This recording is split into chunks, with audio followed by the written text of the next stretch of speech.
Okay, you guys have waited long enough. My budget grocery series is back. Hi guys.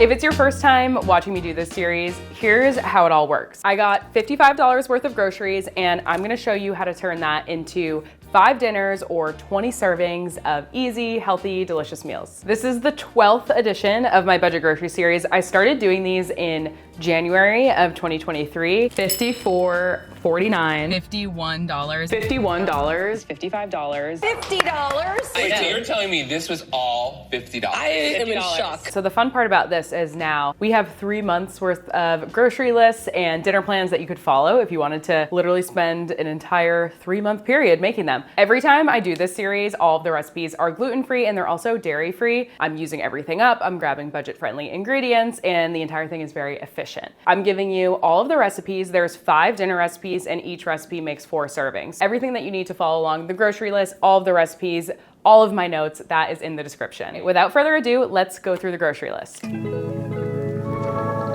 Let's start off with all of our produce items because I really do try to focus on making these meals veggie packed, and then we'll move along. So first we have a head of cauliflower. I would say like a medium sized head of cauliflower. And if you wanted to, you could get them cut as florets. We also have a 6-ounce bag of baby spinach. We're also gonna do cilantro. I've got a big bunch of cilantro and a big bunch of green onion. Citrus is a great way to add a ton of flavor to dishes for very cheap. So we've got 3 limes and we've also got 2 lemons. Another great way to add flavor for very cheap: garlic. Sweet potatoes, another great budget-friendly produce item. I really try to go for that budget-friendly produce when I'm making this list. And speaking of that, another great one is carrots. We have a pound bag of carrots. Because it's springtime, I wanna use some springtime ingredients, just like our citrus. So we're using sugar snap peas. This is a 12-ounce bag of sugar snap peas. And we're also using peas. I got frozen peas. You could use fresh or frozen or canned, whatever. Moving on to our proteins that'll really bulk up the meals. I've got 2 pounds of boneless, skinless chicken thighs. This is a protein I use all the time. It's a little more budget friendly than chicken breasts, and they're super flavorful. They're hard to overcook. I just really love them. We have a pound of ground beef and a pound of ground chicken. Love using ground meats to make all different kinds of things: stir fries, meatballs, all of that. So those are our meats. And then we also have some plant-based proteins. We have garbanzo beans or chickpeas. We also have black beans, 2 very, very budget-friendly ingredients and protein sources. Our other canned items are gonna be coconut milk. I'm a big fan of coconut milk. I use it a lot for these series, and I just think it's great because it adds creaminess to a dish, but it's dairy-free, and you can swap it out for cream if you want dairy. Corn, we've got 1 can of sweet corn, and again, you could use fresh, you could use frozen, but I'm going for canned this time. Roasted red peppers, an ingredient I haven't used before in a budget grocery series from what I can remember. They're so flavorful, there's so much you can do with them. We're gonna use it in a couple of different ways this week, so this is gonna be a fun ingredient to use. We're also gonna be using vegetable broth. I got low sodium vegetable broth. This is a 32-ounce carton. You could swap this out for chicken broth if you wanted to, or chicken bone broth. I also got a big bag of jasmine rice. I like to use rice in these series because it does really help the meals stretch, but you can always sub it for another grain or brown rice or cauliflower rice or leave it out. So believe it or not, everything on that list added up to $55. I can't guarantee it's gonna be $55 where you're shopping, but I think regardless, if you follow this list, you're gonna be able to save money because things get used multiple times throughout the week. So if we use a couple of our green onion, we're gonna use a couple of our green onion later. If we use half our jar of roasted red peppers, we're gonna finish it off later. And by the end, my goal every single time is that you have nothing or almost nothing left. There is no waste. You've used everything up and you've gotten really delicious meals in the process. To support making each of these meals, we do have some pantry staples. So I'll quickly go through what those will be, and that's all in the grocery list too. Well, some of the things on this week's grocery list might be things that you have in your pantry already. Things like rice or chickpeas or veggie broth. The things that I consider to be true pantry staples are things that anyone would probably have in their pantry at any given time. So here are the pantry staples that we're gonna be working with this week. They're gonna be olive oil, rice vinegar, sriracha, and if you don't like spice, you can just leave the sriracha out. Sesame oil, and I like a toasted sesame oil. I think it's just the most flavorful. Coconut aminos, which is a soy sauce substitute, so you could sub it for reduced sodium soy sauce or reduced sodium tamari. Ground black pepper, salt, rosemary, cumin, oregano, chili powder, and then smoked paprika. Oops, sorry guys, I forgot to mention our last pantry staple, which is tapioca flour. This is everything that you're gonna need for pantry staples to supplement our grocery list for the week. I've done enough talking at this point. I'm just ready for you guys to see how these ingredients all come into play throughout the week. So get ready to follow along. Let's do this. For recipe one, we're gonna be making garlic and herb chicken meatballs, which are very, very simple to make. And on our sheet pan, we're gonna have roasted carrots, which are kind of my favorite way to eat carrots. I love them. We have this zesty green sauce that has hidden veggies. So it's gonna give us a bunch of nutrients, but also has a ton of flavor. And then everything's gonna be served over a bed of rice. The ingredients on our sheet pan are gonna be our carrots that I mentioned, ground chicken. We're also gonna be using lemon zest and fresh garlic in the meatballs just to make them super, super flavorful. In our green sauce, we're gonna have baby spinach, peas, and lemon to make it nice and zesty. And we're also gonna use a little bit of our vegetable broth. So we're starting that process of using up different ingredients that we got on the grocery list. The first step of our recipe is to get our rice on. So I'm gonna start with that and then we'll get right into it. Bring 2 cups of salted water to a boil in a saucepan. Add the rinsed rice, reduce heat to low, cover, and cook until the water is absorbed and the rice is fluffy. Then set that aside to cool. Meanwhile, we're gonna make our green sauce. Add peas, spinach, broth, lemon juice, lemon zest, olive oil, garlic, and salt to a blender or a food processor. Blend on high speed until it's completely smooth, 30 to 45 seconds, and season with additional salt to taste, and then set that aside. This is a little bit of a unique sauce. If you're not someone that's into peas, you could swap it for some more greens like basil. I think basil would be delicious and make this a little bit more of a pesto-like sauce. And if you guys haven't noticed, I was a little bit sick the days that I was recording this, so if you're noticing my voice sounding a little different, that's why. Yeah. I'm all about getting greens into a dish, and doing that through a sauce is a really great way to do it without it getting boring and just feeling like you're eating a ton of veggies, so this is gonna be great. Cut the entire bag of carrots into sticks so they can get nice and tender and crispy in the oven. Once those carrots are cut into evenly sized pieces, we wanna get them nice and coated. We're gonna add the carrots to a mixing bowl and toss with olive oil, oregano, black pepper, chili powder, and salt. Toss those well to evenly coat in that oil and spices and then transfer it to the sheet pan. Roasting carrots like this make them so flavorful. It's my favorite way to do it, especially with this spice mix. It's gonna complement all the other components perfectly. Okay, now it's time to make the meatballs. We're being efficient here, so we're using the same mixing bowl that we used for the carrots. We're gonna add all of the ingredients for these meatballs: the ground chicken, coconut aminos, garlic, lemon zest, oregano, rosemary, black pepper, and salt, all to the mixing bowl. Mix it well with a spatula or even clean hands if you prefer that, so that they're evenly combined and all of those spices are throughout the mix. For some substitution options, if you don't want to use ground chicken, you could use ground turkey, especially if that's something you already have on hand in your freezer. Then you just want to divide that meatball mix into 16 to 20 evenly sized balls. Place them on the sheet pan, evenly spaced apart. You want to nestle them in so nothing is on top of each other so they can roast and not just steam. To make the meatballs nice and smooth, what I like to do is rub a little bit of oil in my hands and then roll each one into a ball. Now it's time to bake everything on the sheet pan. You want to bake it until the meatballs are fully cooked, and you want the carrots to be tender and a little bit browned on the outside. There's literally nothing better than roasted carrots. It smells so good. Let's plate it up and give it a try. To serve, divide the rice between 4 plates and top with even servings of the meatballs and the carrots, followed by a drizzle of that beautiful green sauce. And there you have it, garlic and herb chicken meatballs with roasted carrots in green sauce.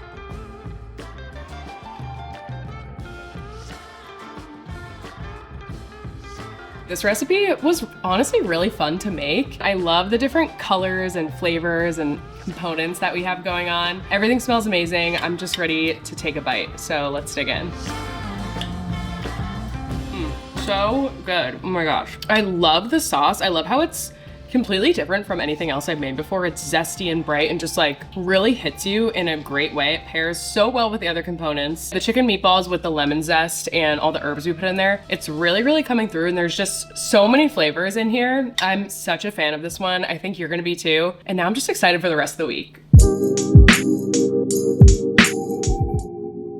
This is recipe 2, and today we're making a saucy roasted red pepper and chickpea skillet situation. I know we all need very quick weeknight dinner, so this is gonna be a quick one. It's also just plant-packed. We have a lot of different elements. The roasted red peppers are definitely the star of this dish. Some of the other ingredients we're gonna be using, another favorite, coconut milk. I use it all the time. We're also gonna be using vegetable broth in here. There's gonna be garlic in the sauce, and we're obviously using chickpeas and cauliflower. And then we have some of our pantry staples. We have lime, and everything's gonna be served over a bed of rice. So we're using up ingredients that we've already started to use and will continue to use as the week goes on. It's gonna be so delicious. Let's get cooking. Now we're making our sauce. We're gonna add vegetable broth, coconut milk, roasted red peppers, tapioca flour, garlic, chili powder, and salt to a blender or a food processor. Blend that on high speed until completely smooth, about 30 to 45 seconds, and then set that aside. We're gonna use that a little later. And in the background, you're also gonna prepare a pot of rice. Now that the sauce is made, we're cutting up the cauliflower head into small florets, small enough that the pieces can get tender and a little bit crisp in the oven alongside the chickpeas. If you want a shortcut here, you can always opt for pre-cut cauliflower florets, but it's more budget friendly to grab the whole thing and cut it yourself. Then rinse the chickpeas well until there are no bubbles left, and it's time to coat.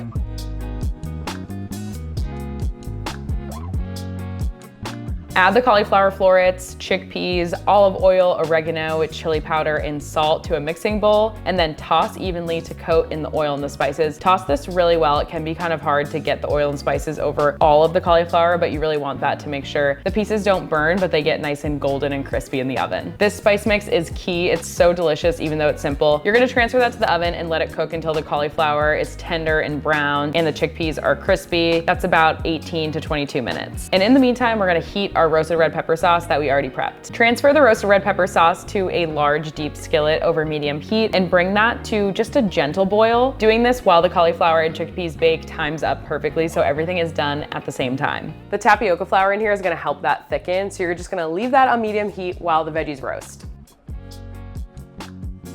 Once the sauce is at that gentle boil, reduce heat to medium-low and just let it simmer, stirring occasionally until the vegetables are done roasting. This smells amazing. Let's get this into the sauce. Transfer the cauliflower and the chickpeas to the skillet and stir into the sauce, coating everything completely. Give it one more taste and salt to taste to your liking.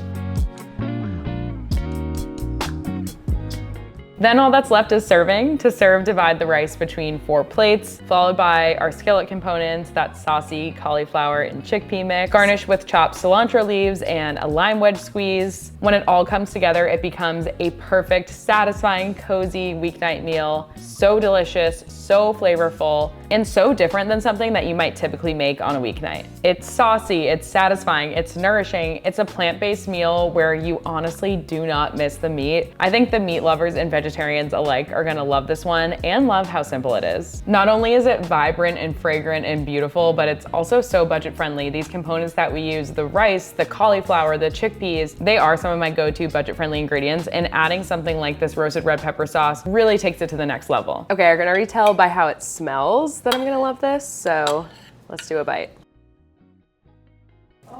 Oh my gosh. I honestly think a sauce can do so much for a recipe. It's very similar to the way that I would put together some kind of veggie curry. This is one that you can really make your own, add what you need to use up in the fridge or whatever you like. But this is so good, and I can't wait for the next recipe.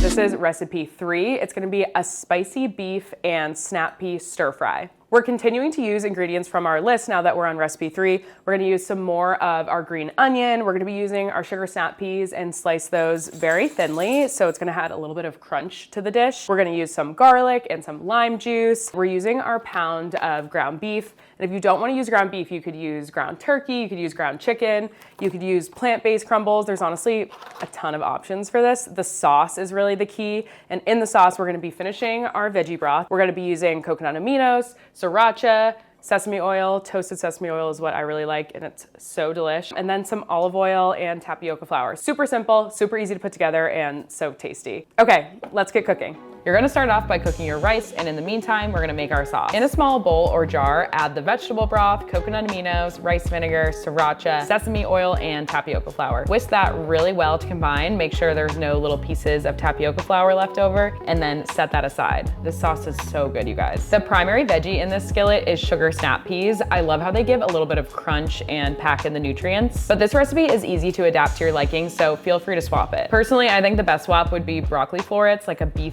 and broccoli situation, but edamame, carrots, mushrooms, cabbage, or bell peppers all sound like delicious swaps to me. Use what you have, be efficient. We love clearing out those drawers in the refrigerator.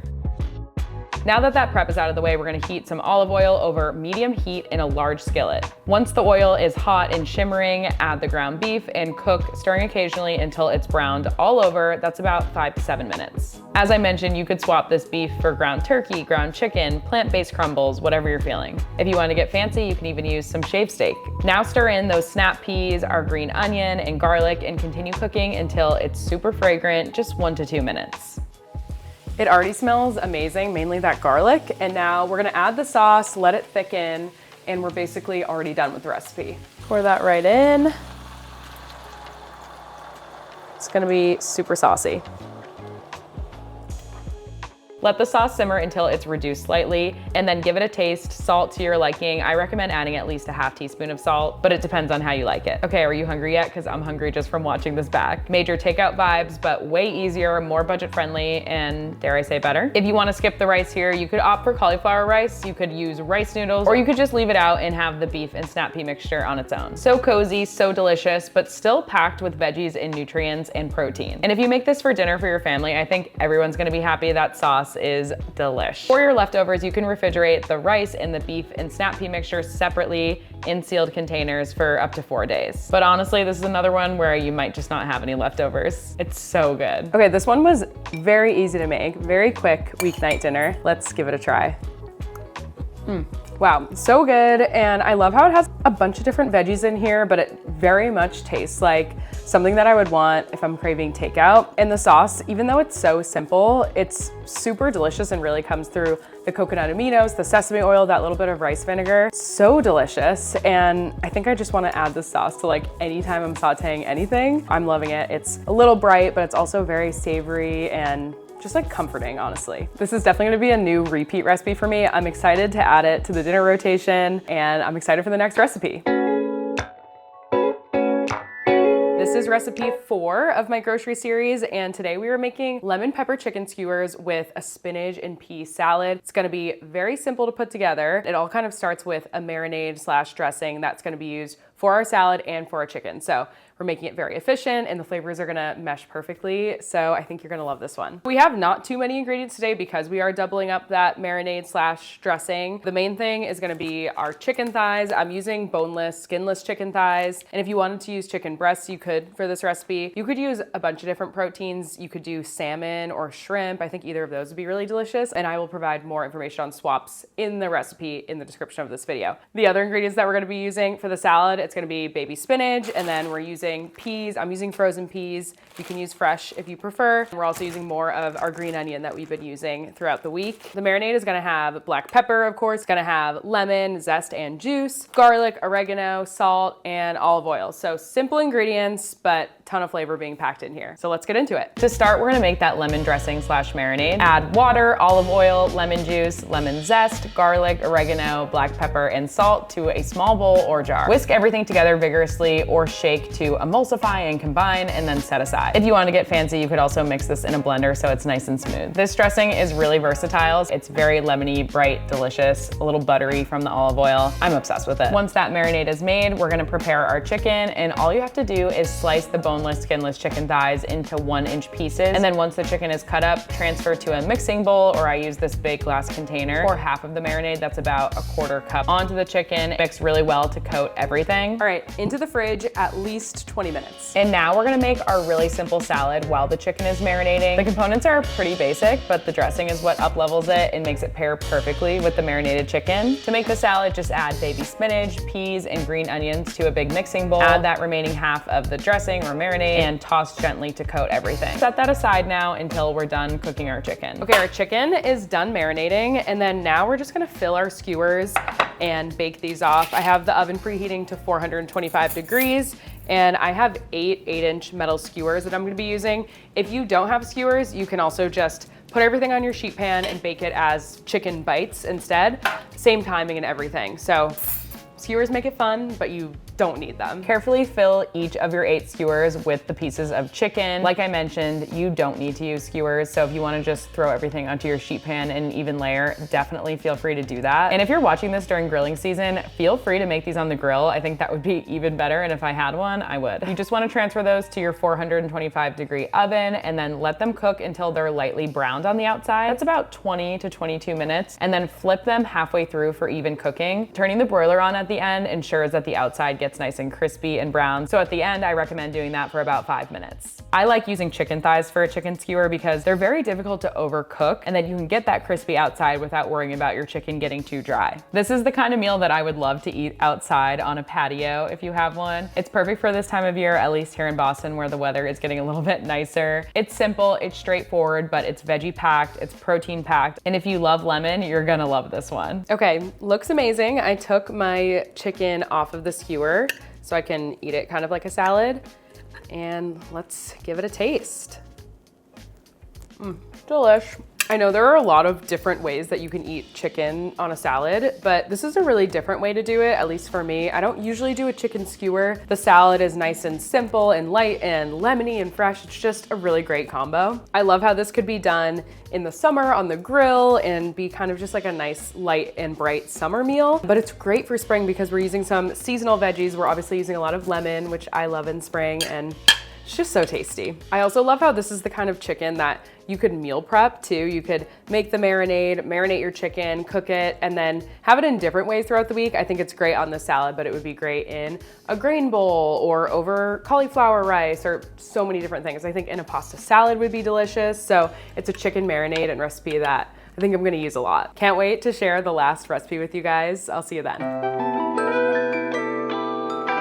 We're at recipe 5, the final recipe of my series. We're gonna be making stuffed sweet potatoes with a smoky red pepper sauce. I love a stuffed sweet potato. I feel like they're a little underrated. We're gonna use beans to give us protein. We're using corn. It's gonna be kind of a Southwest flavor. We're using cumin and smoked paprika. Honestly, the star of the show for this recipe is gonna be that roasted red pepper sauce. We're gonna blend roasted red peppers with coconut milk, the rest of our coconut milk, because we're using up our ingredients for the week. And the whole thing, when it comes together, is just gonna be a complete flavor bomb. So good. The first thing we need to do is get our sweet potatoes roasting. So we're gonna start with that, and then we'll prep our components so everything can be paired together. All right, let's get into it. For this recipe, you wanna preheat your oven to 425 degrees Fahrenheit and then line a large sheet pan with parchment paper. We're taking our 4 sweet potatoes and having them lengthwise so that we get 8 sweet potato halves. Transfer those sweet potato halves to your prepared sheet pan. Drizzle with some olive oil and a generous sprinkle of salt, and then use your hands to coat each of those sweet potato halves with the oil and salt. Place each one face down on the sheet pan. This is gonna allow for a little bit of caramelization, and then transfer to the oven to bake until the sweet potatoes are fork tender. Now into the oven for about 30 minutes. If sweet potatoes aren't your thing, you could go for russet potatoes here as well, and the instructions will be pretty much the same. You may just need to adjust the cooking time by 5 or so minutes. While the sweet potatoes are baking, we're gonna prepare everything else needed for the recipe, starting with a little bit of veggie prep so that we can make our sweet potato filling, and then we'll move on to our sauce. The filling includes black beans, corn, cilantro leaves,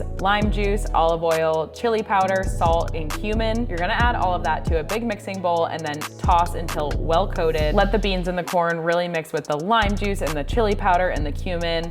It is so delicious. It gets even better as it sits. If you have any extra cans of black beans or other beans, feel free to add them in here. But oh my God, you guys, this filling, you could even just eat it with a spoon or with a chip. I love it so much. So set that filling aside and we're gonna make our red pepper sauce. You're gonna add the rest of our roasted red peppers, the rest of our coconut milk, olive oil, chili powder, cumin, smoked paprika, and salt to a blender or a food processor. Blend that on high speed until completely smooth, 30 to 45 seconds. Okay, taste test. I just love the combo of smoked paprika and roasted red peppers. So good. Wow, these look amazing. Let's just check them really quick. Beautiful. Once those sweet potatoes are done baking and have that really beautiful caramelization, flip each half over and then gently mash the insides. This is gonna make it a lot easier to serve and eat. Place 2 halves on each of your 4 plates and then evenly divide that filling we made between all of the pieces. You're just kind of adding it right on top, and then when you go to eat, it'll get all mashed together. And then on top of that, we're gonna do a really generous drizzle of that roasted red pepper sauce. You do not wanna skimp on this sauce. It's so delicious and adds so much to the dish. And then for garnish, we have chopped cilantro leaves. Okay, last recipe is done. I can't believe we've made all 5 already. I'm so ready to taste this one. Let's dig in and do a taste test.